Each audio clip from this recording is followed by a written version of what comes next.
What am I getting myself into?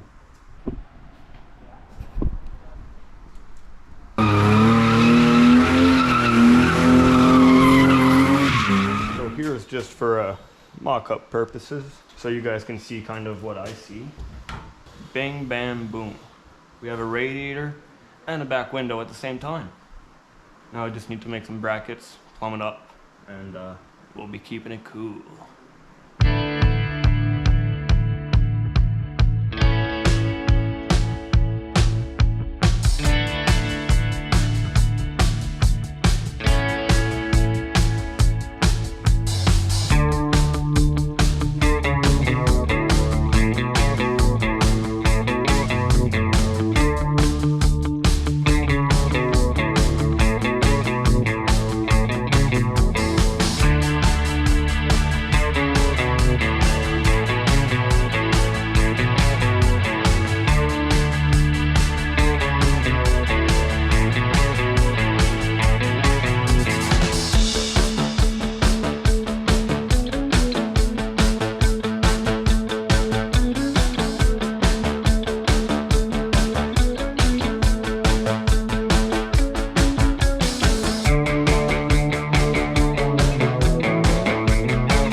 Alright, so a little situation update. We got the drive shaft done, the rear frame gusseted, and my homie Will stopped by to finally get some support. Now we're stealing a rad fan from this truck. So we're gonna pop this shit out. We pretty well have the location figured out for both the gas tank and the rad. After this, we can hop right into that, and that's gonna be that. Yeah. So I didn't know if I was supposed to say.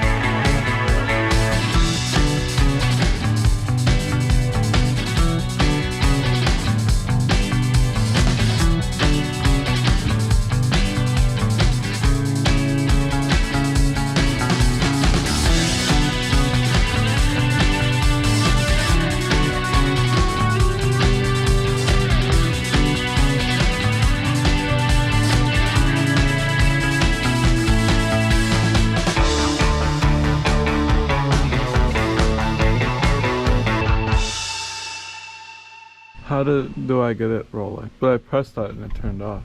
Well, lads, turns out our radiator and this radiator fan is not compatible. So now we're stealing the radiator as well, the radiator lines, and we're proper thieves now. And our car will have one more part out of a Chevy. Fucking cocksucker, get out of there. Alright, you can cut that until... Alright. Well, the homie Will just left. And well, we got some good progress done today. I got the chance to fully weld the shaft again. Now we have proper drive shaft length. The transmission is going to be ready to pull back out and change the guts for...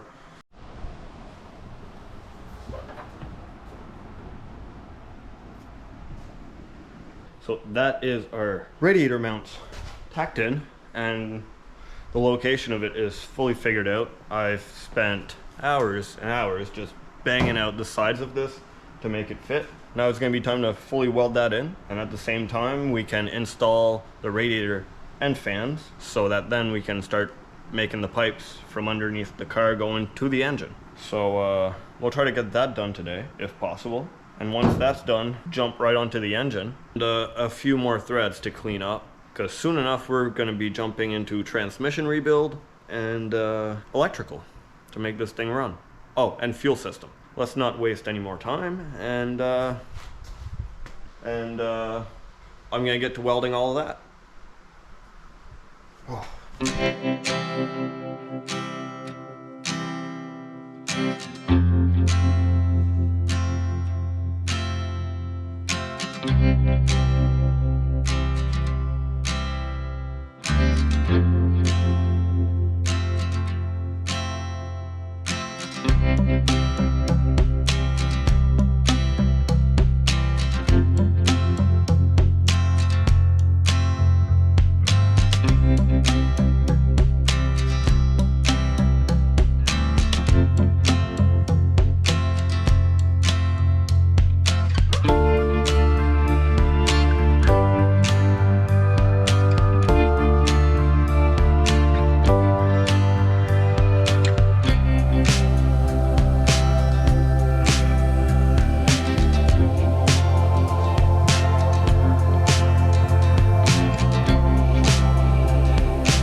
And that's our radiator and fans fully mounted. Not gonna lie, those are probably my two biggest fans. Now, why did I put the fans inside? Well, I am hoping that I can plug them reverse polarity and get them to blow outwards onto the radiator so it gets all the smoke out of the inside. And this way, I can keep this nice surface and maybe stencil a little MFM on there or something. I don't know. Maybe Moonfrog Street Division right on there. But anyways, now that we have that done, we can start worrying about the fuel tank, which is going to sit right underneath it, and the lines for everything. So fuel lines, water lines, some brake lines, but that's going to be out front. So let's keep crunching. Are we crunching? You guys just been sleeping all day. Great little helpers. So basically I gave them the task to catch up the sleep that I'm lacking on this project. So every hour of sleep that I miss, they catch up on it. Now we'll get right back to putting some lines on there and then fitting the fuel tank down there somewhere back there over the cage, like on the other side of that thing. Yeah. All right, so here's the deal. Turns out Mosho has a mud truck with a rad relocation kit. The lines might just fit to connect under the body, the radiator, to the block. So yeah, we're gonna have to make another run to Mosho's. Back to plan A. Let's get that fuel cell mounted. So this should be pretty simple. Just a couple brackets on the side here somehow, somewhere. And we should have this tank mounted. Then we'll just have to modify it a little bit to make it work as an actual gas tank rather than, not too sure what it was. I think it was an oil tank, but let's start by mounting it. All right, so I've spent way too long on these, but here they are. Some nicely notched fuel tank brackets. So they are going to go something like that. Fit nicely behind the tank, and then the triangle down here is, all right, well, you guys can't see it all that well, I guess, because it's rust on rust. It is notched the shape of that, and it fits real nice and tight. I'm gonna tack that in place, and then I can figure out the front brackets.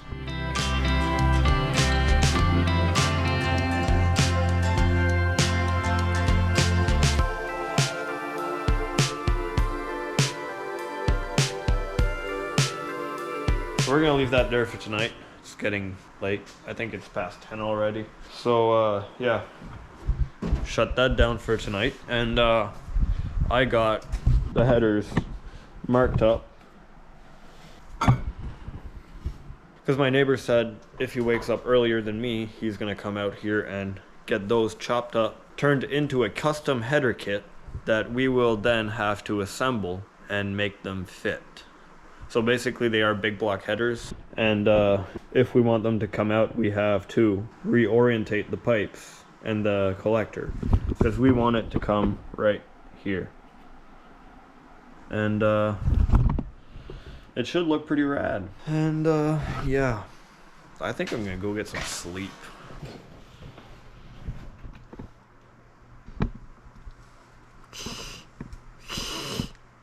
He's not real friendly yet. I'm just wishing you a good night. You've been sleeping all day. You shouldn't be cranky. Good night, Garfield.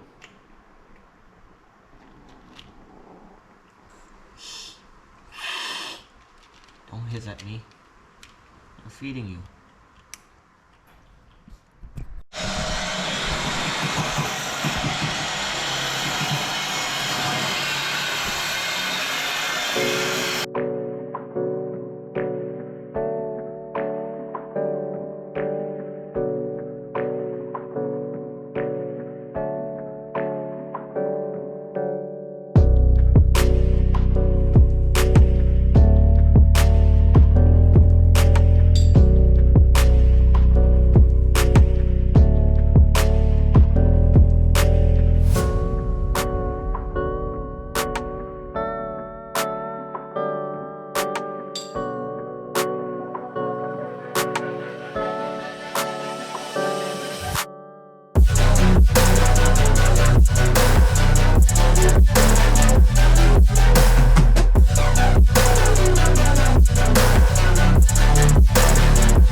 Cute, huh?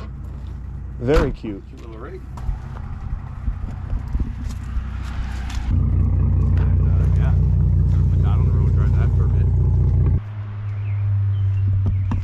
All right, so we are out at Mo's Junkyard again, as you noticed by the Burnout video, and we need some more parts. So this truck had a rad relocation to the back, just like we're doing on the Accent.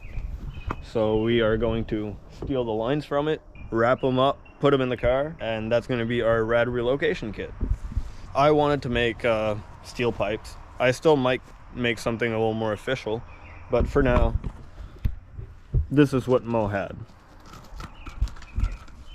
And I mean, he said it was on that truck running with twin turbos, and it, as far as he knew, it never blew a line off. So I'm hoping it's going to work for the Accent, because it's going to be inside the car, and if it blows that off, well, I'm getting boiled up.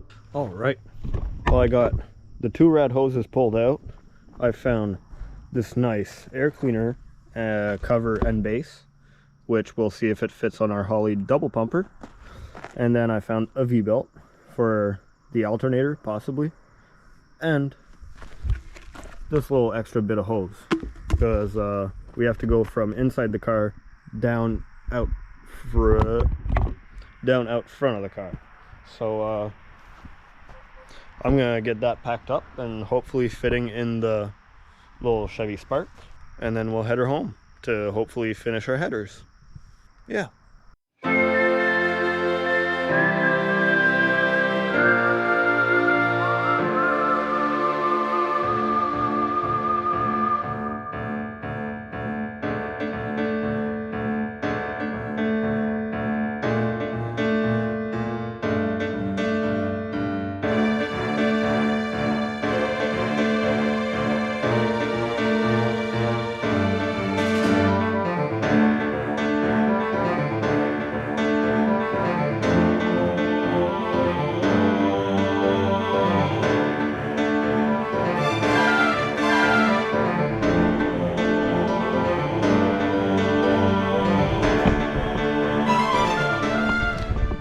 So you guys get the rough idea for the headers. Now for the collector section of it, I'm going to put the camera aside because it's going to take a lot of thinking. I'm going to notch those up, figure out the collectors, and once it's time to put the fancy little tip on there, well, I'll get back to you guys. So, well, I didn't film a whole lot today, but I did get a lot of work done. Here's the grand reveal. We got our headers fully tacked in place. This one's actually coming out the fender as it should. And then this side, well, I still have to make the hole, but yeah, we got this nice fat air filter from All-Star Performance, and now we are just a few steps closer to actually running the car. So if you can see here, I have some gauge lines, which means we have some gauges, and then we have a few wires running through the car. Battery's going to be over there, and our fans are hooked up for the rad. I also have a seat mocked up with the seat belts mocked up, but we're going to need a harness bar. So yeah, very productive day. I wish I would have filmed more, but filming is very hard when you're trying to get something done in a timely manner. So that's the Accent. She's almost ready to run. So yeah, I think this is going to do it for this video. I don't even remember where we started. This episode 4, is it? 4, 5, 3? I don't know where I'm at. But I know we're nearing the end of this project. If you enjoyed the video, if you enjoy the looks of the car, hit that thumbs up. Think about subscribing if you want to see more of these projects. And until next time, go out, be rad. Anyways, thanks for watching. See you next time.